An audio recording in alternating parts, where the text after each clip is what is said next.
Welcome in to Chicago's College Tailgate. The conference previews roll along as we have hit the final conference to hit on here, and that is the Pac-12. We'll get to all things Pac-12 in just a little bit. Tyler and Shea Norling can't wait. By the way, Shea, we are a little over 10 days away from our first show. That'll be September 2nd from 10 to 11 a.m.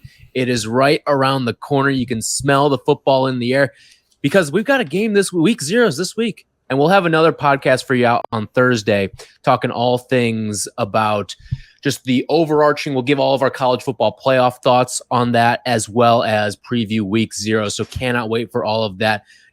I know you've got some picks cooked up for us for this Saturday. I have a whole bag of goodies that I'm going to break out later this week. I have been in the lab cooking things up. I have a bag of goodies to dig into and throw some money for the people, hopefully. This week. You texted Abdallah and myself Shea's bag of college football goodies and had a list of futures. You want to tease the people? Give us one little future that's going to be in Shea's bag of goodies here, so people know what they're getting in for on Thursday. I think the juiciest one that I sent is Alabama under 10 wins. I think that's the juiciest thing I sent. Mm-hmm. What is it? Plus 150, something like that? It was, yeah. It had plus money. It was either like 130, 150, something like that. But yeah, yes, that's a juicy one. We got a lot of interesting stuff cooking up. The lab has been hard at work. All right, so you will get the college football goodies are coming. You will get Norling's pinata of football goodies on Thursday. So be sure, if you're not already subscribed, hit that subscribe button on the Chicago College Tailgate, wherever you get your podcasts. All right, let's first start, though, before we get into some Pac-12 stuff, let's get into the news of the week, and that is Michigan self-imposing a 3-game ban for Jim Harbaugh. So a 3-game suspension for Harbaugh. He will miss the first 3 games of the season. I mean, it was 4 once upon a time. Then that all got revoked, and it was going to be none. Now it's a self-imposed ban for 3 games. That suspension covers home games against Eastern Carolina, UNLV, and Bowling Green. And hang on, because it got revoked because it was viewed as not severe enough.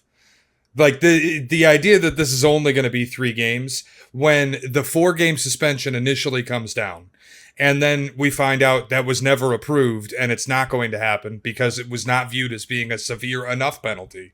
How is Michigan thinking instituting a smaller penalty themselves will be enough?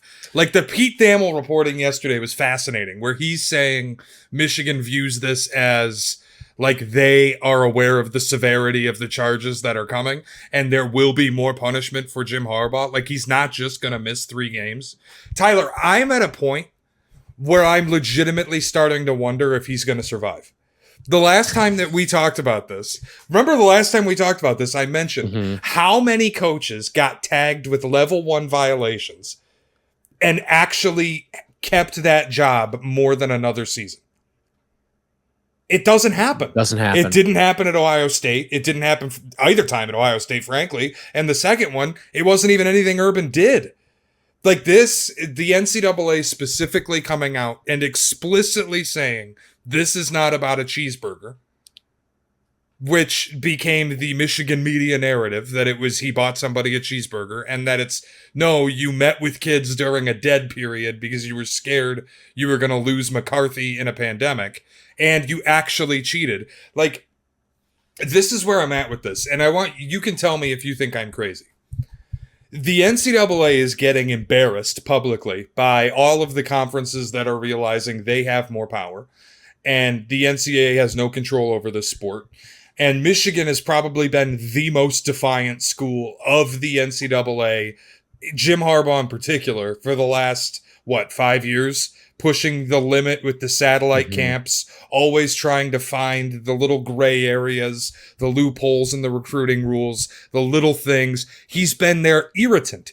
They can't stand this guy. And you have a university that athletically has gotten away with everything, whether it's the invisible athletic director in Ward Manuel, who doesn't show up to make any comment when anything is happening.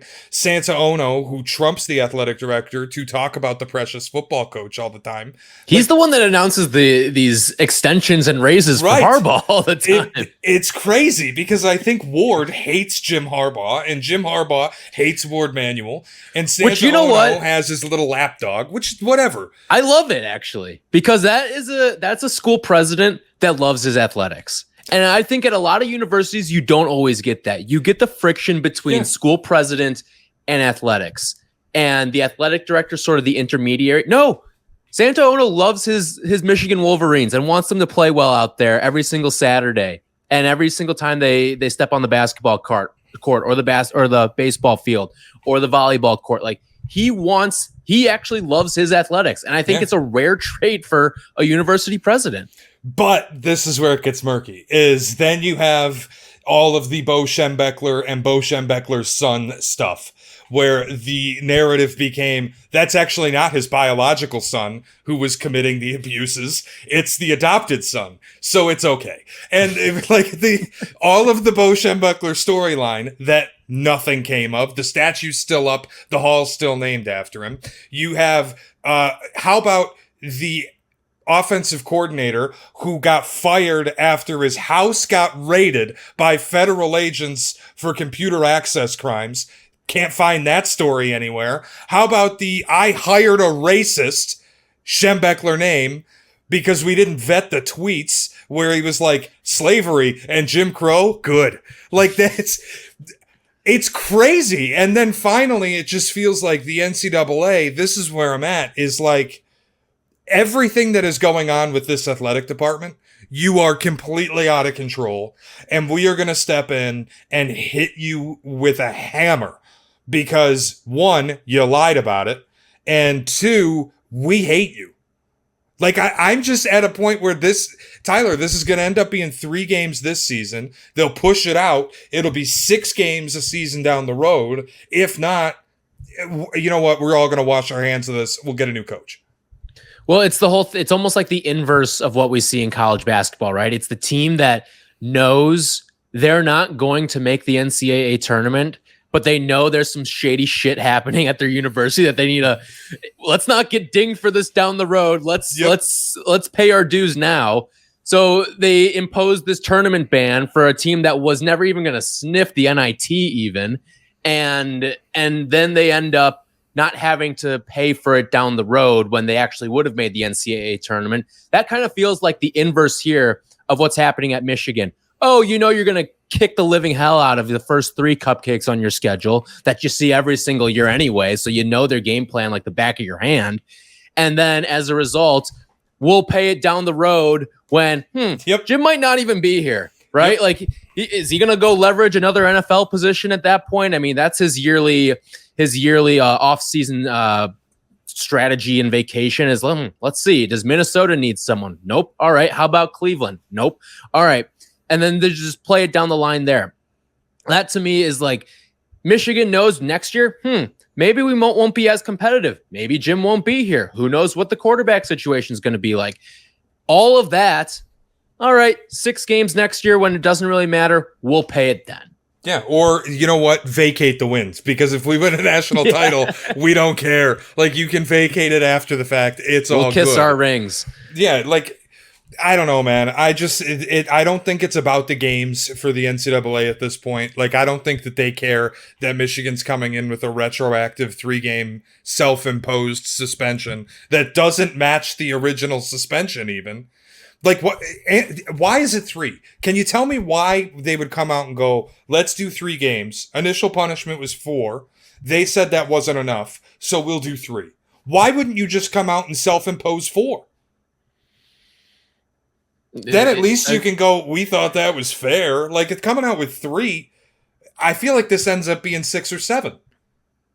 I don't have a good answer for you. I listen, a lot of curious things have happened within Michigan's athletics over the last year. And I wonder if there's something more there. And it's not just football. It's an overarching, like, No, Seems like a lot the of weird department's things. a disaster. Right. Like the Juwan Howard stuff, he's totally off the reservation. I mean, the fact that, you had one of the top players in the country, basketball-wise, I'm talking about, Hunter Dickinson, transfer out of your program when he had been there for 4 years already, like, and he's transferring now. Like, it feels like there's some weird stuff happening within the walls up in Ann Arbor. And I say this as a State fan, it kind of sucks because their football team is finally at a point where it's phenomenal, and it feels like they have this return to what Michigan was. It's the good for college football level. Like, it's a little bit of what you want even as a fan of a rival, where you're not picking on them in the dark years. You get to you want to lop them off. You get a chance to slay the dragon a little bit. Like, it feels like they had returned, and the football team's phenomenal, and they should be able to win a national championship or contend for one on their own accord. But all of this happening in the background with an athletic department that's just totally off the rails, objectively.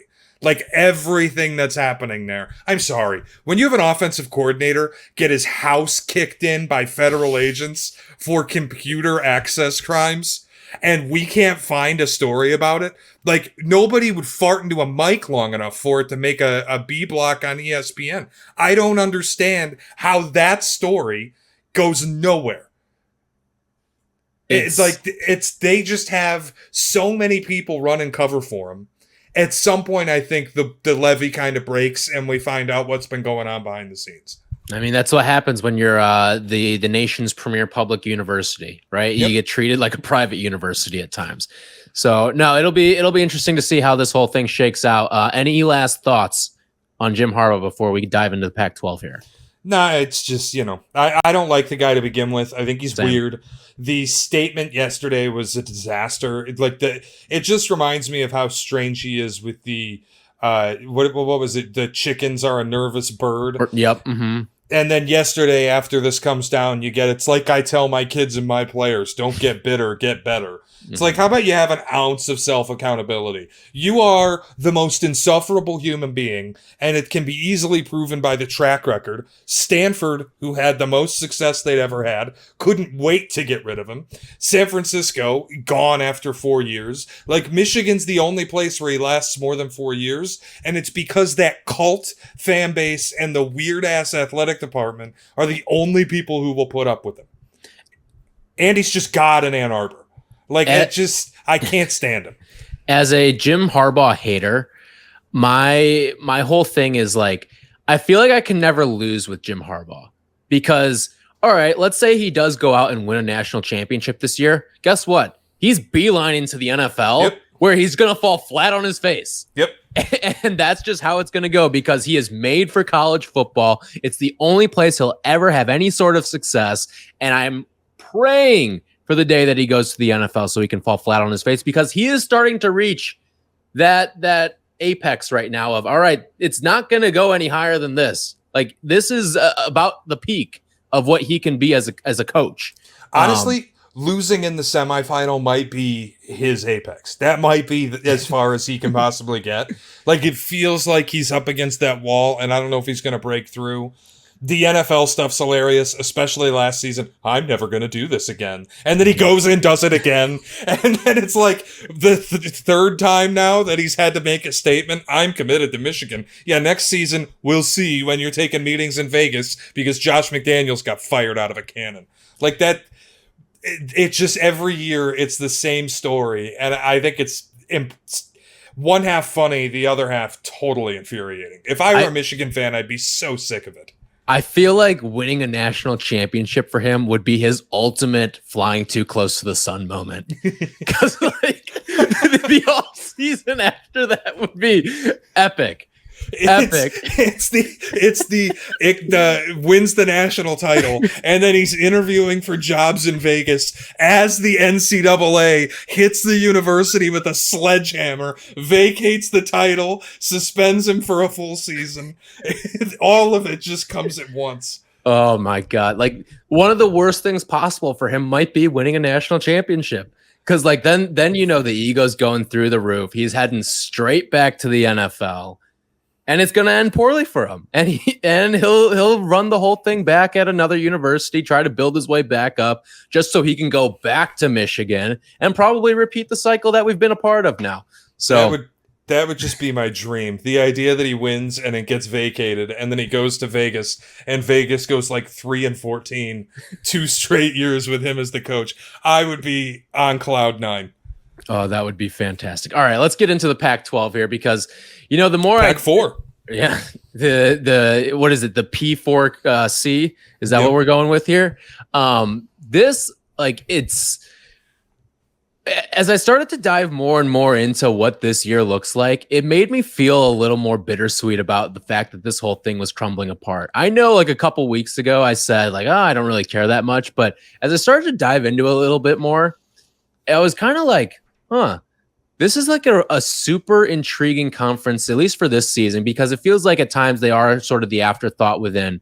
But when you look at, all right, you've got USC. They're finally back to the place where USC is supposed to be. You've got a team that is going to be in the conversation for the college football playoff. You've got a quarterback who is the reigning Heisman winner in Caleb Williams.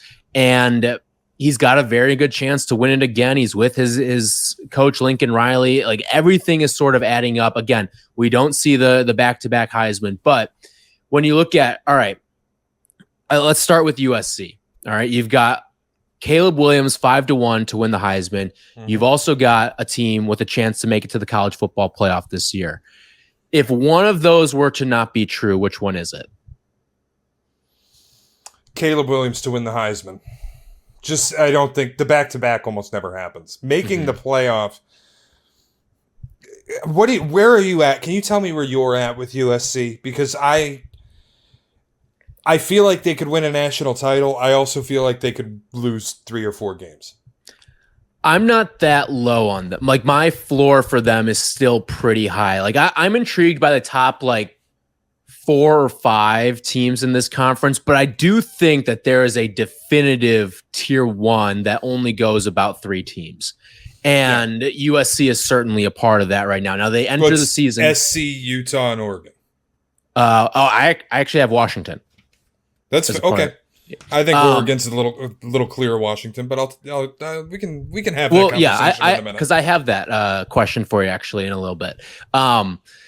So USC enters the year ranked 6th in the preseason poll. It's the highest of any Pac-12 team. And I look at it as the continuity, sure, you lost a few pieces here or there, but when you look at some of the Pac-12 preseason, all conference selections, there's still plenty of talent there. And this is just Lincoln Riley. You're starting to see the revamp, right? He's going out, he's hitting the portal. You're starting to see Lincoln Riley what he was back at Oklahoma. And not just that, he's taking care of the offense there, but defensively, they've got dudes. At Oklahoma, they didn't really have a defensive team, but now I think with this USC iteration of Lincoln Riley and the ability to have that big brand and everything, I think that this could be the year things really come together and this is a college football playoff team. My problem still, I know they went out and got Bear Alexander. I know they went out and hit the portal hard, rebuilt this defense a little bit after they kind of had to carry over pieces. And last year, this defense was atrocious. You remember the missed tackles in the Pac-12 championship game. They couldn't tackle anybody. My issue is still, I love Lincoln Riley. I think he's a brilliant offensive guy. He might be the best college coach outside of Nick Saban. There's an argument. He's in that conversation. I think he masters something no one else can master. The ability to be a head coach of an offensively led team. Nobody masters that Lincoln Riley, where he can kind of say, F the defense, somebody else figure that out. I'm not going to, and still find a way to make his way into playoffs. But that's the defense is the biggest thing that's concerning to me. It's the one thing that makes me look at this team. And even though you go out and get Bear Alexander, you've still got Alex Grinch, the defensive coordinator, who was there a year ago and couldn't get these guys to tackle in a phone booth.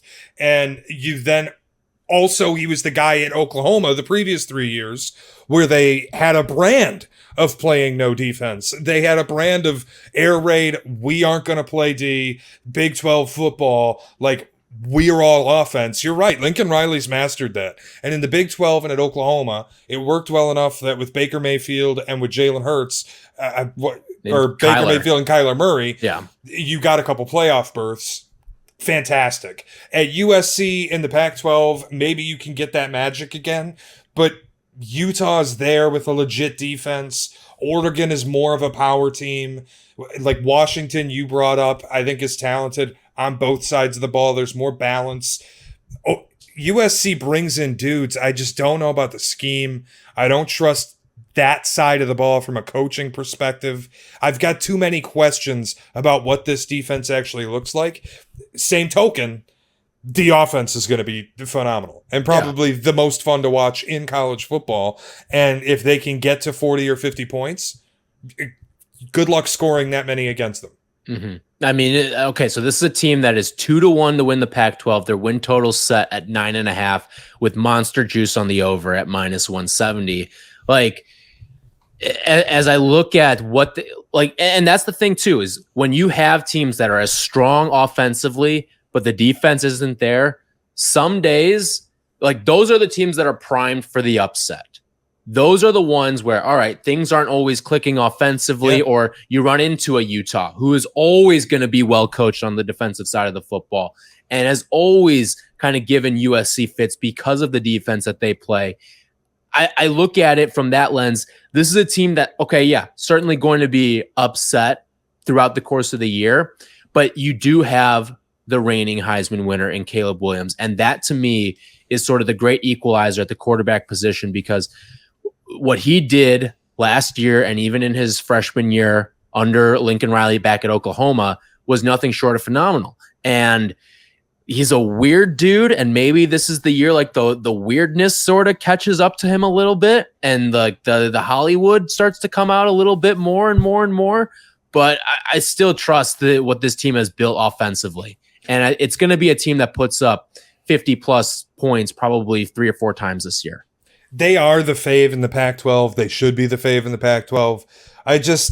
It's not something that if I'm betting, I'm not getting in the business of betting USC to win this conference, because I think it's square. I think everybody's all over it. It's the kind of chic fave this year where you've got the Caleb Williams Heisman story. You've got Lincoln Riley, this awesome offense. It just feels a little too easy. I wouldn't get involved. I see more value in going the route of Utah, Oregon, even Washington. The USC thing too, Tyler, if you look at their schedule, it's not super easy. You have to go on the road to Notre Dame in the middle of October. You're at Eugene late November 11th. Go up to Oregon to play the Ducks. They dodge Oregon State, but you might see them in a Pac-12 title game. It just doesn't feel like the easiest schedule ever. Washington, you get them in LA. Utah, you get them in LA, but you run a gauntlet a little bit late in the season with at ND, Utah, breather at Cal, Washington at Oregon, and then UCLA. The schedule's not that light. So, okay. I'm with you. I wouldn't place the bet on USC to win the Pac-12 because I think there's value. Like, I think there's some value on some of these other teams. Yeah. You bring up how you like Oregon, they're plus 320. I like Washington, they're plus 340. I mean, Utah might end up being the best of these teams. Might be a little bit tough because of some injuries that they're battling with at the quarterback position right out of the gate with Cam Rising, plus 550. So maybe you're working a little bit from behind there. Some people like Oregon State. They're 12-1 there. But one thing, when you look at this conference, a lot of quarterback talent. We talked, what was it, 4 weeks ago now, about the ACC and the quarterback talent that they have. This is another conference that has plenty of quarterback talent. Real quick, before we get into, I want to ask you who's number 2 and why in this conference. But if you had to rank the major quarterbacks in this conference, all right, so I'm giving you Caleb Williams, I'm giving you Michael Penix, I'm giving you Cameron Rising, DJU, and Bo Nix. DJU's last. Yes.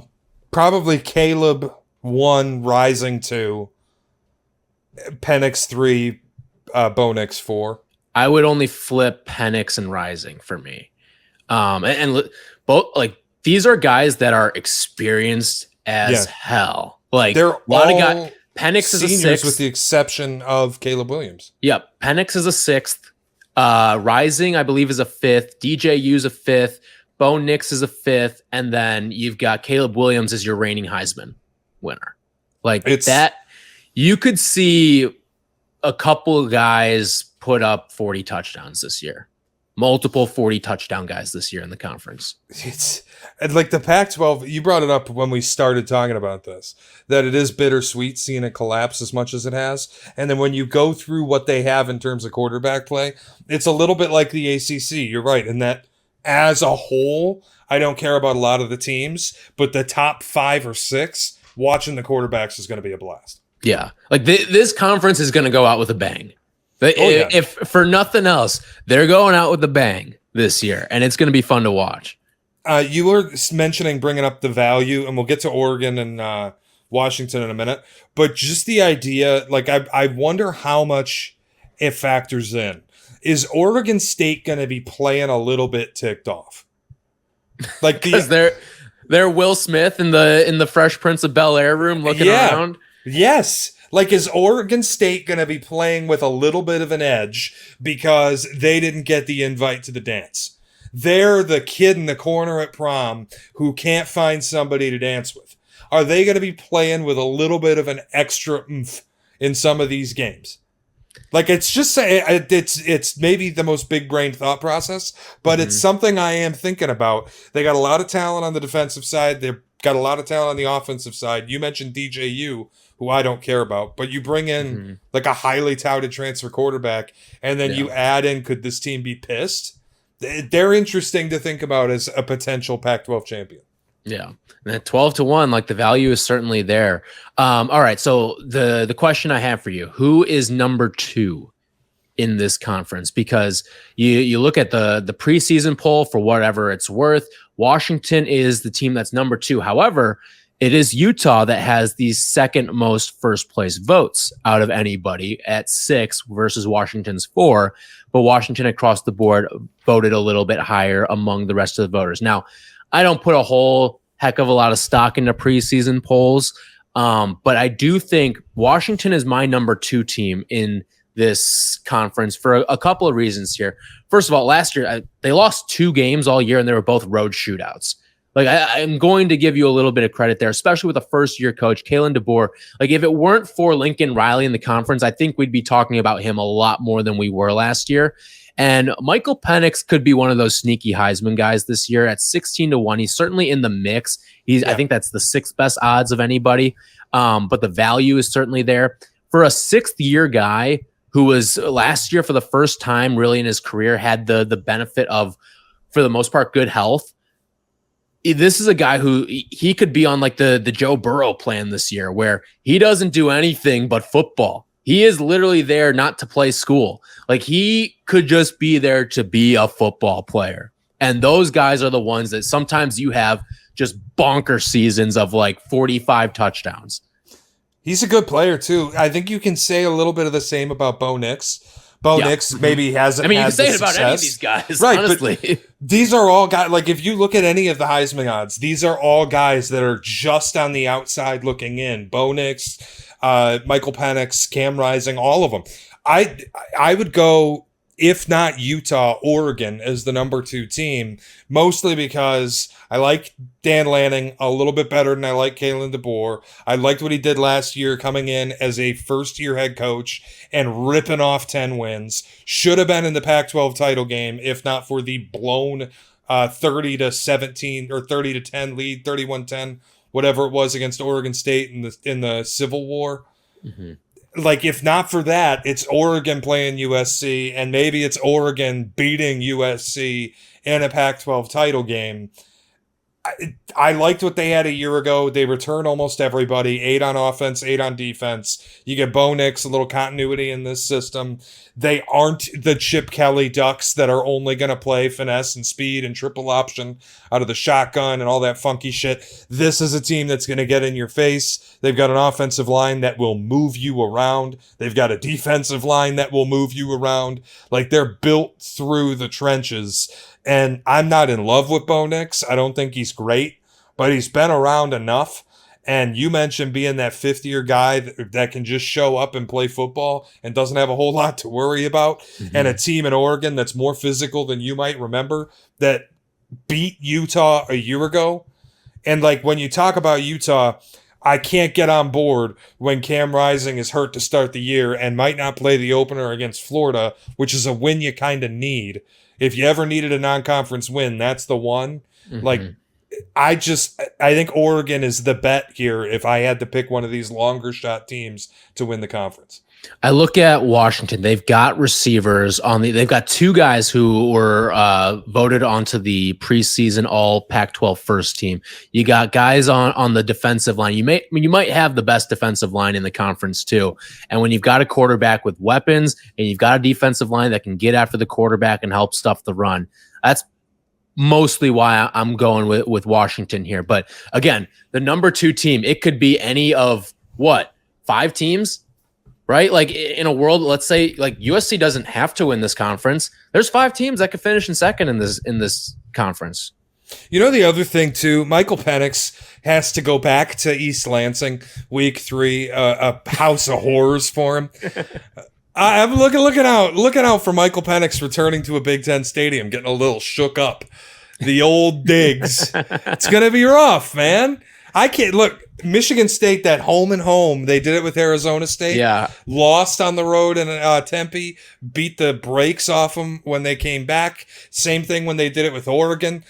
Lost when they went to Eugene, beat Oregon when Oregon had to come to East Lansing.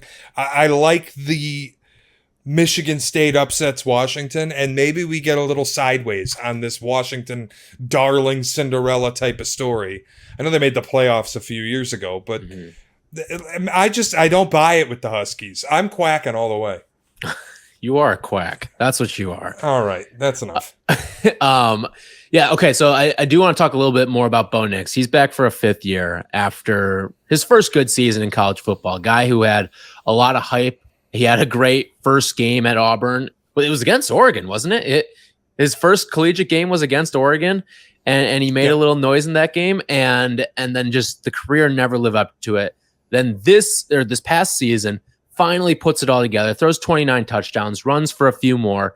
He's got that dual threat dynamic that it looks right in an Oregon uniform, doesn't it? Like the dual threat quarterback that just is going to make things happen for you. Yeah. And that is what Bo Nix brings to the table once again for this Oregon team. And I think that, I like Bo Nix. I'm glad for the redemption arc for Bo Nix that he has found a place, but it's just like all these COVID year guys, there's a lot of them. That's the problem, I think, is like there's so many of these COVID year guys who are here for a 5th, and in some cases a 6th year, that some of their performances just aren't going to be good enough because there's another guy out there that has the same, if not more experience than you, and you're a 5th year guy. Yeah, but the thing with Bo Nix too is you get a little bit of a bump from me when you mentioned his first good year in college last year with Dan Lanning.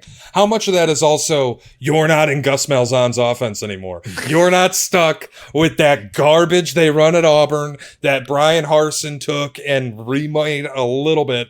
But it was all kind of the same shit. You don't have the Gus Malzahn stink on you anymore. I don't care what anybody says. I hate Gus Malzahn more than any coach in America. I can't stand him. I think he's horrible. The schemes, they get too cute. I can't stand it. I think he's got a little bit of the stink off Bo Nix. Get to Oregon, play behind an offensive line that is legit. I'm a big fan of what they can do this year.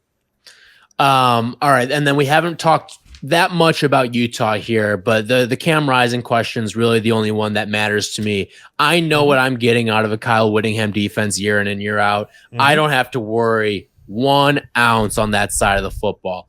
But quarterback wise is where I'm starting to worry about this team because everything feels very coy. Now, maybe it's because, all right, you're opening the year against a non-traditional team. You're going up against Florida, who you played last year in the home and home, and now you get them again. And maybe you're just playing things a little closer to the vest. I don't know. I wonder if you were playing like some FCS team out west if we would be getting different answers from Kyle Whittingham leading into this game against Florida. But this is a concern because, I mean, he tore this ACL in the Rose Bowl. So we're talking about this is coming up on almost 9 months to the day by the time those two teams start playing. So we're going to be talking about a guy who is I don't even know at this point, like, what is the ACL recovery? Is it 8 months now? Is it like you see some guys in 6? You see some guys it takes 10. Like, I guess it's body to body. But you see some guys who never walk again. Like, it feels like it just kind of depends on the guy. And I'm a little concerned because even if you start digging into like the fan forums and you look at some of the alumni places where they talk what's the Utah fan forum, huh? They don't know, Tyler. They don't know what's going on. What's the fan forum called? I don't remember. You know what I do is I'll go to Google and I just go like Utah Football Forum and then I'll read through them for a little while and just see what the people are saying. Mm-hmm. They don't have a clue about whether or not Cam Rising's going to play. That to me is a huge concern. Like you're talking about how close they're keeping it to the vest. And then how about you get out of the gates and you got to hit the ground running. Florida comes to your house. Then you got to go to Waco. Like, you better wake up fast if you're Utah, because at the end of the season, look at this schedule. Every difficult game is on the road. At Oregon State, at USC, at Washington, at Arizona, at Baylor. Like, they get no difficult game except Oregon in the mountains in Salt Lake. It just... The schedule is too difficult for me. The questions at quarterback. Cam Rising played through injuries last season, then obviously had the big injury, and they don't know if he's going to play. Like, I just have too many concerns. The defense, it'll be great, but the offense concerns me quite a bit. And his team lost 4 games last year. Should have lost probably 5. I don't know, man. It's not one that I'm like dying to get behind. Real quick, a little bit of a from your show here, sidebar, man approach. Ooh. Favorite fan forums out there. Do you have one that comes to mind? Duke is a really good one. I'm going to go another point on the triangle. NC State, Pac Pride. Ooh. Those people are lunatics. That's Duke is a great one. I loved reading the Cameron Crazies. Mm-hmm. Just these people are nuts about their basketball team, and finally they have a football team to kind of be excited about.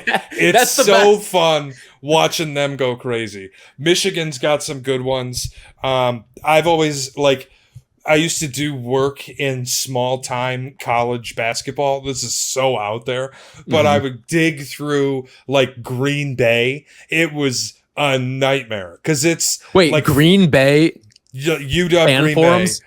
Yeah, no UW Green Bay. They have fan forums. Trying to get betting edges on Horizon League basketball games. And it's like you would go every week and it's the same like 3 people just posting all the time. UW Milwaukee had a great community. People just would post the same stuff all the time. Got it. Fear the Phoenix, and fear is spelled P-H-E-A-R. UWGB, baby. Fear the Phoenix. This is great. Oh, this is great. There's nothing like pro sport fan forums essentially dead because of Twitter. Yep. But because college fans live in the past, the fan forum will live forever. Yep. I love it. It'll live forever. So I'm glad we still have a good fan forum out there. But I'm glad we went down that road real quick so I could find out about your degeneracy. I have, when we do this again next week, I have some incredible nuggets that I have picked up from reading the fan forums that have led me to place bets on futures. Okay. I am so excited to get into it. Shout out Pony Express SMU. We'll talk about it later this week. Sounds good. Can't wait. All right. Real quick, I do want to just kind of get into like a little best of the rest here because there still are a number of other intriguing teams. We haven't really hit on Oregon State, but like my whole thing with DJU is there's a reason why these guys transfer out of Clemson, and it's usually because they're not very good. Like, look at the track record of quarterbacks that have transferred out of Clemson lately. You had Kelly Bryant, sucked at Mizzou. You had Hunter Johnson, couldn't find the field at Northwestern of all places. You had Chase Bryce. He sucked at Duke and then had 1,000 years to try to be good at App State. Finally broke through a little bit last year, had a decent year at App State. It's usually because it doesn't work. Now, I think Oregon State has a pretty good team built around DJ. Here's the problem, though. We've seen what it looks like when you've got a good team built around DJ, and it hasn't worked. It didn't work in 2021. It sure as hell didn't work last year. And you just kind of look at what this team or what I don't think the Pac-12 is as like, it's not in the clutches of Oregon State like the ACC was in the clutches of Clemson. Like, there are more surrounding factors here. Now, if he plays like the recruit that he was, if he plays like the number 2 overall recruit in, what was he, the class of 2020 or 2021? If he plays like that, it must have been 2020. If he plays like that, Oregon State will win the Pac-12. I just don't see the world in which that happens. The one question I have about DJU, and it's like the glimmer of hope, is, was it Clemson and Dabo losing the coordinators that really was the impact on the offense? We saw the defense kind of able to hold its own, stay really talented, but they're loaded with NFL talent up front in the trenches. They've got pro players everywhere. Like, the offense, it felt schematically was a little bit broken, because even when Cade Klubnik would come in, it's not like he was setting the world on fire all the time. Like, he just wasn't DJ. Like, right. And that's why Clemson fans loved him. I wonder if there's a little bit of a scheme break at Clemson because the coordinator changeover and Dabo's refusal to do anything new. Like, could that have been the impact on DJ a little bit? And maybe in Oregon State, where they want to run the ball more, they want to be a little more power, can he get back? I don't know. Like, that's my big question. Can a new offense and a new environment reinvigorate him a little bit? And is Clemson schematically broken on that side of the ball? We'll find out early. Like, I wasn't super impressed with Clemson's offense either of the past 2 seasons, and I'm not just pinning it all on the quarterback. I refuse to believe he's that bad. I'd have to go back. All right, so I'm pulling up the game, because remember his freshman year, he played against Notre Dame in it was an epic game, went to overtime, I believe. It was the game that Trevor Lawrence had COVID, so he got called on, and he was good. I remember him being good, and now I'm looking it up. Like, he was good in that game. He 29 of 44, 439 yards, threw for 2 touchdowns, ran for another. Like, it's in him somewhere. And the week before, he played against BC, 30 of 4, and again, it's BC, but 30 of 41, 342 yards, 2 touchdowns, and also ran for a touchdown as well. Like, it's in him somewhere, and if he can somehow channel that, like, then this Oregon State team really becomes scary and is a team that can certainly win the Pac-12. But I'm just trying to think, where does he have to rank in the conference quarterback wise where you feel good about picking Oregon State? Like, if I gave you a crystal ball and say DJ Uiagalelei is going to be the best quarterback in the Pac-12, how high does he have to be for you to pick Oregon State to win the Pac-12? 3rd? Like, I don't think there's a world where he's as good as Caleb. I just don't think that. I don't either. There's not a planet where that exists. I doubt that he can approach all 3 of Cam Rising, Bo Nix, and Michael Penix. But if he can beat one of them, 2 of them, like get to 3, I could see this team being good enough. They bring back a lot of talent on offense, man. I like what Jonathan Smith has built. I kind of enjoy the coaching. I think what they were last year was mostly real. Got a little lucky with the 4th quarter comeback against Oregon, but they're legit talent-wise. And you brought up when Tony Elliott was the OC back in 2020 for Clemson, DJU has that game against Notre Dame. Like, I do kind of feel like Venables leaves, goes to Oklahoma. Tony Elliott leaves, goes to Virginia. And maybe the scheme just broke. Like, I'm hesitant to call DJ dead. Let me ask it this way. If it's DJU just is horrible, or Clemson's a little bit broken. Which do you think might be more true?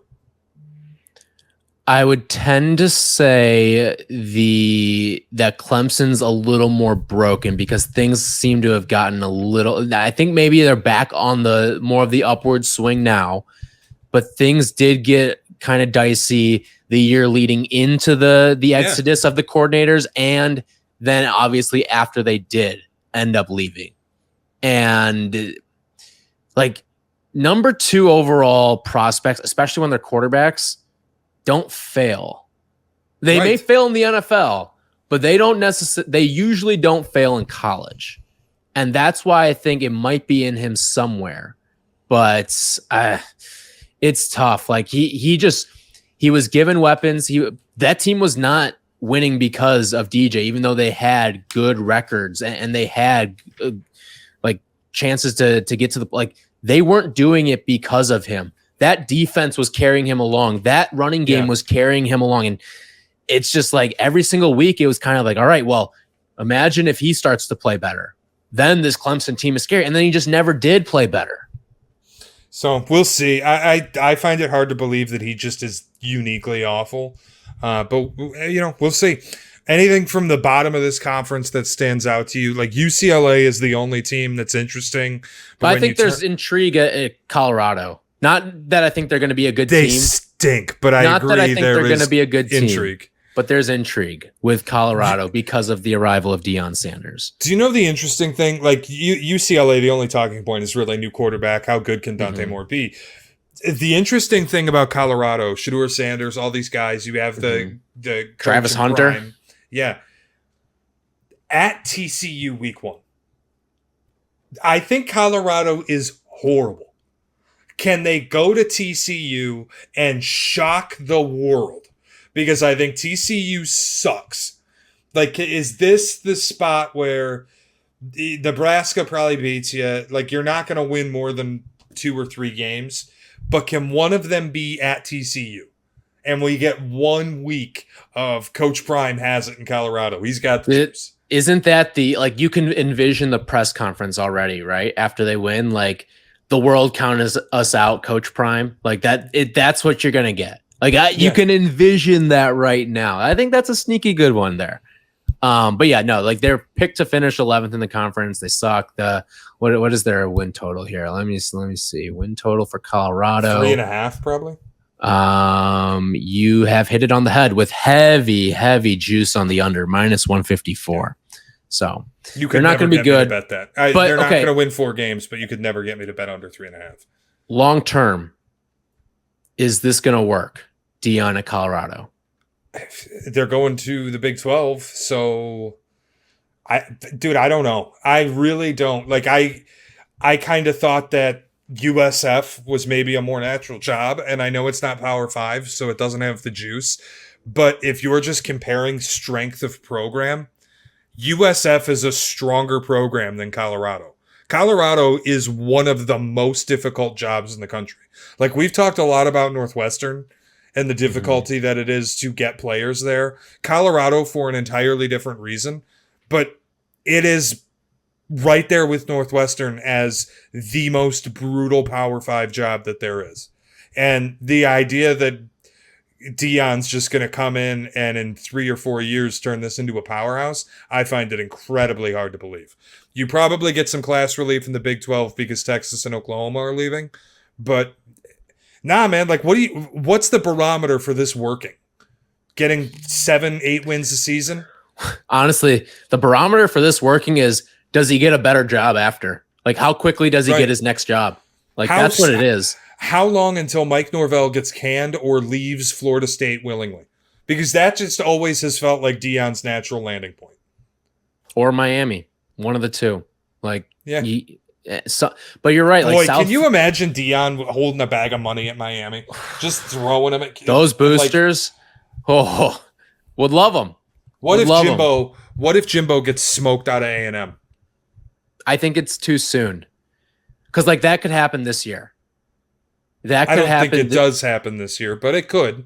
It could have, like, if they don't win 8-9 games, like, see ya. He's out. But I think it would be too soon for something like that. But it's certainly intriguing. It is ultimately what is his next job. That's the barometer for success. And I think South Florida would have been good for him too. Like you brought them up, or even like a Central Florida, like somewhere with those Southeast ties for him, where he can go and recruit the hotbed. He can go or even like somewhere in Texas too. Yeah. Go and recruit, because that guy is going to win any 50-50 battle because he's Deion Sanders.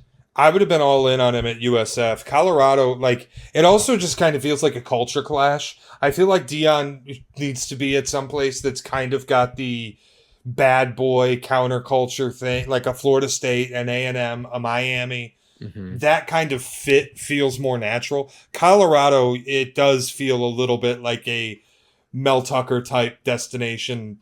I'm going to leapfrog someplace else. Yeah. As soon as the better gig comes up, I'm gone. You know, it would be an interesting one, and it won't happen because he's done a good enough job at his school. But Kentucky, Mark Stoops isn't getting fired anytime soon.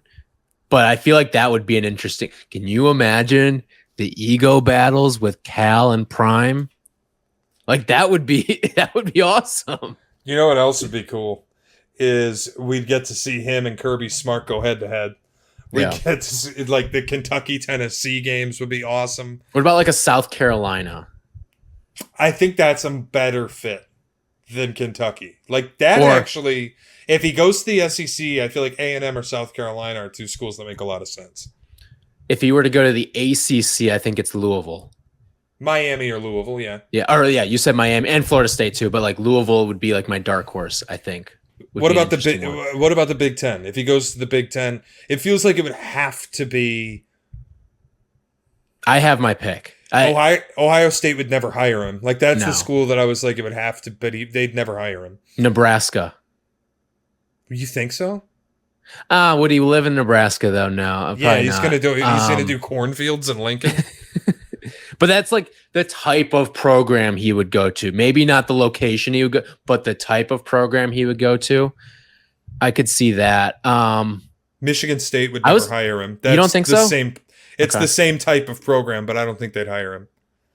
Because I was gonna say, Michigan State might be one that would do it. It fits, like, culturally. I think it fits. Everything kind of it makes sense. They love the NIL, they love the portal, but I don't know if they'd go for him. Also, you can't poach from Colorado 2 straight coaches. I'll be upset.